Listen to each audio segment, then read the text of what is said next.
La Sociedad Española de Radiodifusión presenta... Ser... ¡Viva la radio! Podcast. Siempre. Estados Unidos alerta de un posible ataque de Irán contra Israel en las próximas 24 o 48 horas. La Casa Blanca acaba de pedir a su personal en Israel que limite sus movimientos porque cree que hay una amenaza real y creíble de que Irán responda al ataque israelí en su consulado en Siria hace semana y media. Victoria García, buenas tardes. Buenas tardes, Aymar. 150 misiles crucero tendría preparados Irán para atacar Israel en respuesta por el ataque a su sede consular en Damasco. Y ese ataque, según la inteligencia norteamericana, se produciría en las próximas 48 horas. En Estados Unidos dicen estar preparados para cualquier coyuntura. Es el jefe del Estado Mayor de la Defensa, el general C.Q. Brown, hace unos minutos. Siempre estamos preparados y planificamos muy bien. De eso estamos muy bien preparados. El régimen de los ayatolás y los grupos guerrilleros que financian, Hezbollah y los hutíes de Yemen, habían lanzado un ataque a una base americana en Jordania y matado a 3 soldados estadounidenses hace 3 meses. Los enfrentamientos han sido continuos desde entonces, aunque a menor escala, pero el ataque que preparan ahora sería un nivel más arriba. Es el portavoz de la Casa Blanca, John Kirby. La amenaza potencial de Irán está activa, es creíble y la estamos vigilando muy de cerca. Washington ha pedido a su personal en Israel que no abandone sus domicilios, que extreme sus medidas de seguridad, y el Departamento de Estado anuncia que ha hablado con China para que use su ascendencia sobre Irán para disuadirles de atacar a Israel, porque Estados Unidos estará al lado de su aliado. Situación muy tensa. Ahora les contamos el viaje de Pedro Sánchez por distintas capitales europeas buscando qué más gobiernos se suman al plan para reconocer a Palestina como Estado. Pero antes, se le complica muchísimo el panorama a Pedro Rocha, candidato único a presidir la Federación Española de Fútbol. Ha entrado hoy en el juzgado como testigo, ha salido como imputado en el caso que investiga el escándalo de mordidas y comisiones que afecta a la Federación. Ahora hay que ver si la imputación en ese caso impide a Pedro Rocha presentarse a las elecciones de la Federación. Es el único candidato que ha conseguido los avales. De momento, el Tribunal Administrativo del Deporte le ha abierto un expediente que puede acabar en inhabilitación y, según hemos sabido en la SER, las federaciones territoriales están presionando a Rocha para que renuncie. Antón Meana, buenas tardes. ¿Qué tal, Aymar? Buenas tardes. Y ya han recibido la versión rochista del no voy a dimitir. Las federaciones territoriales, consultadas por la cadena SER durante la tarde, tienen claro que Rocha debería dimitir para no arrastrar con él a todos los presidentes. Y si en hora 14 contábamos que estaban hablando entre ellos de manera telemática, telefónica y por WhatsApp para retirarle a algunos su apoyo, ahora podemos contar en hora 25 que alguno le ha pedido directamente que dimita. Pero la respuesta de Rocha ya la conocemos, un comunicado del Gabinete de Comunicación que ha contratado para estas elecciones y que reitera la inocencia de Pedro Rocha, que va a pedir declarar lo antes posible para que todo quede claro y se demuestre que es inocente, y que a pesar de que los abogados estudian cualquier escenario electoral, dicen, Aymar, que por ahora tiene el apoyo del fútbol español, casi el 80% de la Asamblea, y que por tanto va a ir hasta el final. Gracias, Meana. Ha sido un día muy complicado para Rocha, que se ha puesto tan nervioso al salir del juzgado que ha fingido que iba hablando por el móvil para no responder a las preguntas de los periodistas. ¿Qué es exactamente lo que no ha sabido explicar a la jueza? Claro. Con tan mala suerte de que en ese momento en el que estaba fingiendo le ha entrado una llamada, alguien le ha llamado. ¿Quién no ha fingido alguna vez que le llaman para escaquearse un momento incómodo? La jodienda si te pillan. Gallego, buenas tardes. Buenas tardes. Y además vuelve la Liga, porque a las 9 juegan Betis y Celta, jornada 31, recordemos, Aymar, solo quedan 8 jornadas para el final de la Liga. Y también está en marcha la segunda jornada del Máster de Augusta de Golf. Jon Rahm marcha con 1 sobre el par, tiene que mejorar mucho y acercarse a los líderes para luchar por la chaqueta verde el fin de semana. Mucho calor este fin de semana. Jordi Carbo, buenas tardes. Buenas tardes. Mañana sábado va a ser el día que en el conjunto del país más calor va a hacer. Se mantendrán donde hoy han sido más altas las temperaturas, en el Cantábrico alrededor de los 30, cerca de los 30 en la mayor parte del interior peninsular. Van a subir en el Mediterráneo, alrededor de los 25 de máxima justo en el litoral. Y en Canarias van a bajar, pero se notará muy poco. También la calima irá a menos, pero igualmente se mantendrá. Y en el conjunto del domingo ya empezará a bajar la temperatura en el Cantábrico, ambiente incluso fresco, en el resto del país todavía aguantarán las temperaturas altas y el fin de semana se presenta radiante, con sol y muy buena visibilidad. Empieza ahora 25. Radiantes todos. Noruega e Irlanda se suman al grupo de países dispuestos a reconocer el Estado palestino. Pedro Sánchez ha viajado hoy a los dos países, se ha reunido con sus primeros ministros. El caso de Irlanda tenía menos misterio porque el gobierno irlandés ya había dicho que estaba dispuesto a reconocer a Palestina como Estado, pero como ha habido un cambio de gobierno esta semana, el martes entró un nuevo primer ministro, era importante que el nuevo confirmara que sí, que sigue esa línea, que es lo que ha hecho esta tarde reunido con Pedro Sánchez, es decir, que Irlanda está dentro de esa tesis. Y Noruega también confirma que está preparada para reconocer a Palestina, aunque no está claro que lo vaya a hacer al mismo tiempo que España y otros países. En cualquier caso, aumenta la lista de gobiernos europeos dispuestos a dar un paso diplomático de enorme relevancia. Siguiendo a Sánchez en ese viaje fugaz, el jefe de política de la SER, Guillermo Lerma, buenas tardes. ¿Qué tal? Buenas tardes. El presidente del gobierno vaya de vuelta a España tras una gira que ha servido, por un lado, para lograr el apoyo explícito del primer ministro de Noruega al reconocimiento del Estado palestino. At the same time as Spain. I don't exclude that. But we have not yet taken a decision. Sin concretar, eso sí, Oslo, en qué momento va a dar ese paso diplomático que Irlanda, sin embargo, está dispuesta a asumir, como España, en las próximas semanas. La voluntad es que podamos tomar esa decisión de manera coordinada. Ha sido en Dublín donde Sánchez ha encontrado un respaldo más claro a su estrategia. El presidente espera aprobar el reconocimiento de Palestina de forma coordinada con Irlanda. La Moncloa ve un grupo de países suficientes en Europa con consenso para hacerlo y también ve consenso político en nuestro país. Lo que yo escuché en el Congreso de los Diputados fue un amplio respaldo por parte de los grupos parlamentarios a la posición del Gobierno de España de reconocer el Estado palestino. Es cierto que en el principal partido de la oposición estamos escuchando distintas voces que dicen que no, que dicen que tal vez. En todo caso, que se aclaren. Sánchez seguirá la semana que viene su ronda de contactos internacionales para abordar el conflicto en Oriente Próximo. En esa comparecencia en Irlanda, Pedro Sánchez ha dejado además dos titulares. Uno es que abre más que nunca la puerta a que la vicepresidenta Teresa Rivera encabece la lista del PSOE a las elecciones europeas. Le han preguntado, ¿puede ser la cabeza de lista? Teresa Rivera, la vicepresidenta, puede ser todo lo que ella se proponga, porque creo que si algo ha demostrado a lo largo de segundo estos titular, últimos... España y Reino Unido se preparan para un acuerdo sobre Gibraltar que está ya al caer. Hoy se han reunido los dos países con la Comisión Europea en Bruselas. Coinciden las dos partes en que hay avances significativos. Puedo decir que desde luego nos han llegado señales positivas, muy positivas. Se han acordado las líneas políticas generales en temas muy trascendentes para, lógicamente, el Gobierno de España, como es el aeropuerto, bienes y movilidad. Y eso deja a punto de caramelo un acuerdo histórico que permitirá eliminar la verja que separa la línea de Gibraltar. Allí en Andalucía, la investigación de la muerte de los dos guardias civiles arrollados por una narcolancha empieza a arrojar dudas de que realmente los 6 detenidos sean los autores materiales del crimen. Esos 6 narcos detenidos han aportado unos vídeos que la Guardia Civil confirma que son reales, que no están manipulados, unos vídeos que ponen en cuestión que los detenidos estuvieran a bordo de la narcolancha que mató a los agentes.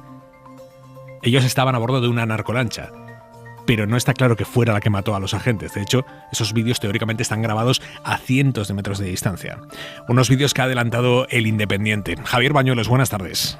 ¿Qué tal? Buenas tardes. Sí, es el vídeo que grabó con su iPhone José Antonio González, alias El Chispa, a bordo de la narcolancha pilotada por Kiko el Cabra. La que embiste y pasa por encima...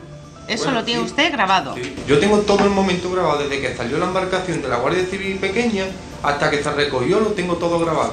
A unos 600 metros más o menos. Y que en ningún momento interviniste. No, en ningún momento. Esos dos vídeos adelantados por El Independiente han sido aportados a la causa por la defensa y ponen en serias dudas la versión inicial de la Guardia Civil, que en todo momento ha señalado que las pruebas recabadas vinculan a estos 6 tripulantes como los autores del asesinato de los 2 guardias civiles en Barbate.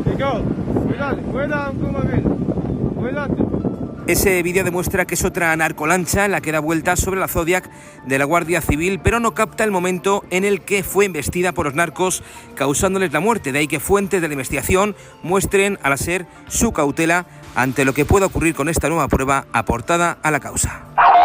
Ha sido detenida esta tarde una segunda persona por la agresión que sufrió ayer el exalcalde socialista de Ponferrada. Esta mañana ya habían detenido al hombre que le pegó y le pateó Y esta tarde han arrestado a otra de las personas que estaba en la concentración de extrema derecha frente a la sede del PSOE y que supuestamente insultó gravemente al exalcalde durante la agresión. Este último, el que insultaba, pero no pegó, está ya en libertad. El otro sigue, ha pasado a disposición judicial hace unos minutos. A pesar de que Vox se ha desvinculado de esa agresión y la ha condenado, el propio exalcalde socialista nos decía anoche en Hora 25 que esas personas, sus agresores, llevaban meses acosando a la sede socialista y que eran del entorno de Vox. Hoy, él mismo, el agredido, Legario Ramón, ha puesto en cuestión esa condena pública que ha hecho el vicepresidente de la Junta de Castilla y León, Juan García Gallardo, el líder de Vox en esa comunidad. Hay mucha hipocresía, Hay mucha hipocresía. Me dicen que también en sus redes lo condenó el vicepresidente de la Junta, pero el vicepresidente de la Junta era el mayor hooligan de esas concentraciones frente a las sedes del PSOE. Era un incitador, era el que encendía el fuego y ahora quiere ejercer de bombero. Y el gobierno central ha iniciado ya el procedimiento legal para acabar con la Fundación Francisco Franco. Lo ha contado el propio ministro de Memoria Democrática, Ángel Víctor Torres, en los micrófonos de la SER en Canarias. Nosotros no ilegalizamos la fundación, lo que hacemos es extinguirla, ¿no? Y por tanto, una cuestión de nomenclatura, que desaparezca. Sí, y el asunto es que si una fundación, un espacio, un lugar, rememora, homenajea, vanagloria a alguien que fue represor, no tiene ningún sentido dentro de la democracia. Es decir, que estamos viendo los últimos días de la Fundación Francisco Franco. Sí. Hora 25. Aimar Bretos. Izquierda Unida se da 2 semanas para analizar en qué punto quedan sus relaciones con Sumar, después de que el equipo de Yolanda Díaz los relegara anoche a la 4ª posición en la lista para las europeas. Hoy la dirección de Izquierda Unida se ha reunido muy molesta con ese 4º puesto. Consideran que no está garantizado que vayan a conseguir un eurodiputado y han decidido dejar cualquier decisión sobre su relación con Sumar, incluso sobre esa posición en la lista, para después de las elecciones vascas. Ana Fernández Vila.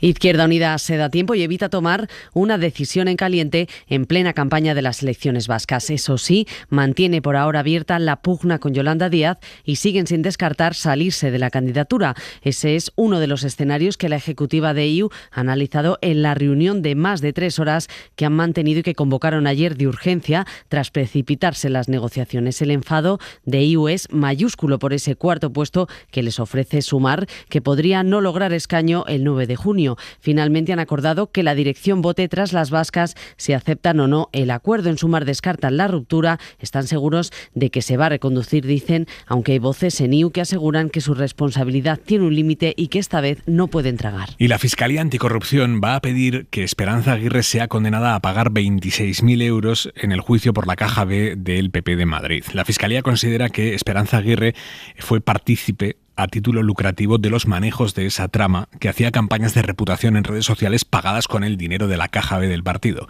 La Fiscalía considera que Aguirre no participó en los delitos, pero que sí se benefició de ellos y por lo tanto pide que la condenen. Miguel Ángel Campos. Esperanza Aguirre se benefició de 5 informes reputacionales de carácter personal realizados en 2012 por el conseguidor de la Púnica, Alejandro de Pedro, que la Comunidad de Madrid, consciente de que no podía abonarlos con dinero público, dice el fiscal, pagó con facturas mendaces cuyo concepto fue falseado. Parte del importe también fue abonado desde la Caja B del PP en Madrid. Por ello, Anticorrupción, tal y como ha avanzado la SER, pedirá en el juicio oral sobre la caja negra del PP madrileño que Aguirre sea condenada como partícipe a título lucrativo y abone por ello 26.000 euros. Idéntica situación para el también expresidente Ignacio González, a quien reclaman 28.000. Anticorrupción ya pidió en su escrito de acusación del pasado diciembre que Aguirre y González fueran partícipes lucrativos en la causa, pero el juez García Castellón desestimó esta posibilidad la semana pasada,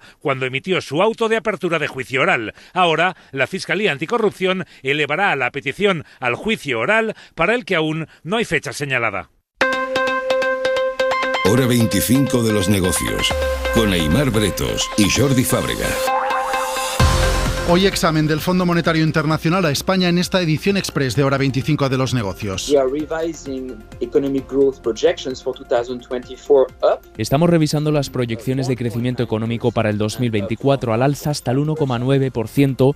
Vemos que el consumo seguirá beneficiándose del sólido desempeño del empleo y también del aumento de los salarios reales que vendrán con la bajada de la inflación. El FMI se suma al resto de instituciones y organismos y sube sube, como escuchábamos, al 1,9% su previsión de crecimiento para España este año. Es una mejora de 4 décimas que se incluye en un informe en el que el fondo enumera un largo listado de deberes en política económica para España. Vamos a centrarnos en 3 ámbitos para analizar estas recomendaciones: impuestos, política laboral y vivienda. Lo primero, política fiscal, impuestos. Los economistas del fondo ven necesario un plan sostenido para reducir el déficit y la deuda pública. Un plan sostenido que creen que debe suponer recortar el déficit en 9.000 millones de euros cada año desde ahora y hasta 2028, es decir, prácticamente 45.000 millones de reducción en total, sostiene el economista jefe del fondo, Román Duval. Ese 0,6 por año es aproximadamente el esfuerzo que estamos proyectando que se hará este año. Es apropiado, pero que creemos que tendrá que mantenerse para los 4 años siguientes. ¿Y cómo se puede hacer eso? Pues la receta del fondo es la de subir impuestos, subir el IVA, eliminando deducciones y rebajas, y subir los impuestos ambientales, en los que recuerda que España sigue bastante por debajo de la media europea. Lo que no gusta tanto al Fondo Monetario es otro impuesto, el gravamen a la banca y a las energéticas, para el que pide cambios que eviten las distorsiones que está provocando su aplicación. Eso en cuanto a impuestos. En mercado laboral hay una enmienda bastante clara a las intenciones del Gobierno.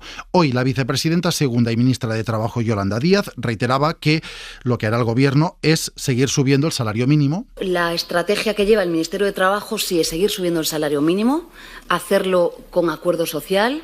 Pero el Fondo Monetario dice que cuidado con seguir subiendo el salario mínimo por los efectos que puede tener sobre los trabajadores poco cualificados.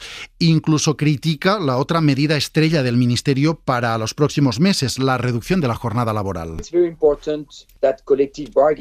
Es muy importante que a la negociación colectiva se le dé un papel principal al implementar este tipo de reforma, porque realmente puede ayudar a adaptar la reducción de la jornada laboral, incluyendo, por ejemplo, si debe anualizarse o no a nivel sectorial. Dice el fondo que esta medida aplicada sin flexibilidad puede aumentar los costes laborales y reducir los salarios de los trabajadores.